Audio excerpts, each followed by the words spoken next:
Breaking news చూస్తున్నాం. మందుబాబులకు AP సర్కారు good news చెప్పింది. ఏపీలో నాన్ బ్రాండ్ లిక్కర్ సేల్స్ పై గతంలో తీవ్ర విమర్శలు రాగా ఆ అంశంపై కొత్తగా కొలువుదీరనున్న ప్రభుత్వం ఫోకస్ పెంచింది. ఏపీలో మళ్లీ కింగ్ ఫిషర్ బీర్ను అందుబాటులోకి తెచ్చారు. తాజాగా కేఎఫ్ బీర్లను కంటైనర్లో తీసుకొచ్చి గోడౌన్లలో నిల్వ చేశారు. త్వరలోనే రాష్ట్ర వ్యాప్తంగా బ్రాండెడ్ మద్యం విక్రయాలు ప్రారంభం కానున్నాయి.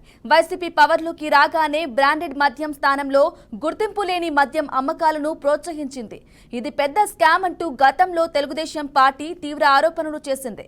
కాగా మళ్లీ తమ ఫేవరెట్ బీర్లు ఏపీలో అందుబాటులోకి రావడంతో లిక్కర్ లవర్స్ ఫుల్ ఖుష్ అవుతున్నారు.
బ్రేకింగ్ న్యూస్ చూస్తున్నాం. మందుబాబులకు ఏపీ సర్కార్ గుడ్ న్యూస్ చెప్పింది.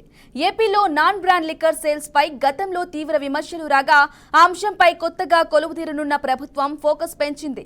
ఏపీలో మళ్లీ కింగ్ ఫిషర్ బీరును అందుబాటులోకి తెచ్చింది.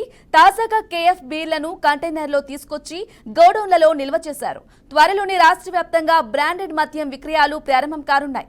వైసీపీ పవర్లోకి రాగానే బ్రాండెడ్ మద్యం స్థానంలో గుర్తింపు లేని మద్యం అమ్మకాలను ప్రోత్సహించింది.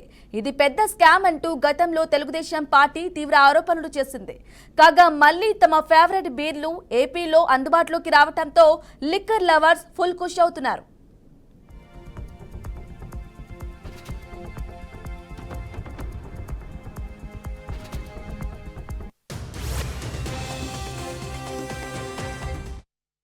ఇక ఇదే విషయంపై మరింత సమాచారం అందించడానికి మా ప్రతినిధి విజయవాడ నుంచి ఏడుకొండలు అందిస్తారు. ఏడుకొండలు చెప్పండి, ఏపీ వ్యాప్తంగా బ్రాండెడ్ లిక్కర్ పై ఏపీ ప్రభుత్వం ఫోకస్ పెట్టిందంటారా?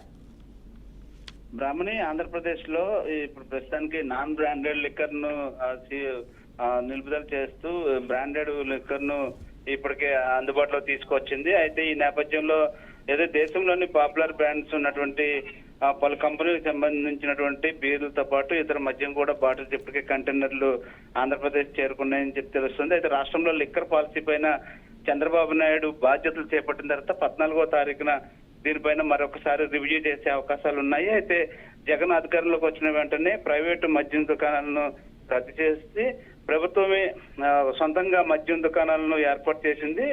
బ్రాండెడ్ ను నిలిపివేస్తూ స్థానికంగా గుర్తింపు లేనటువంటి మద్యాన్ని ప్రభుత్వం దుకాణాల్లో అమ్మకాలు చేపట్టినటువంటి పరిస్థితి. ఇది పెద్ద స్కామ్ అంటూ కూడా అప్పుడు టీడీపీ కూడా చాలా సార్లు ఆరోపించింది. అయితే మంత్రులు ముఖ్యమంత్రి మద్యం మాఫియాకు ఏదైతే అడ్డగా మార్చారని చెప్పేసి దీనిపైన విమర్శలు రావడంతో ఇప్పుడు తాజాగా లిక్కర్ స్కామ్ లో ప్రధాన పాత్ర పోషించినటువంటి ఆరోపణలు ఎదుర్కొంటున్న ఏపీ బెవరేజ్ కార్పొరేషన్ మాజీ ఎండి వాసుదేవరెడ్డి కార్యాలయంలో నిన్న ఏదైతే గురువారం సాయంత్రం అధికారులు వెళ్లి సిఐడి అధికారులు సోదాలు నిర్వహించారు. శుక్రవారం వరకు కూడా జరిగినటువంటి సోదాల్లో భాగంగా వాసుదేవరెడ్డిపై సిఐడి కేసు కూడా నమోదు చేసినటువంటి పరిస్థితి కనిపిస్తుంది. ఏపీఎస్బిసిఎల్ ప్రధాన కార్యాలయం నుంచి దస్త్రాలు, కంప్యూటర్లు, పరికరాలు, ఇతర పత్రాలను వాసుదేవరెడ్డి ఈ నెల 6వ తేదీన కారులో తరలిస్తుండగా చూశామంటూ కొంతమంది కంచిచర్ల వాసిరెడ్డి, గద్దె శివరామకృష్ణ ఈ ఇద్దరు కూడా ఇచ్చినటువంటి ఫిర్యాదు మేరకు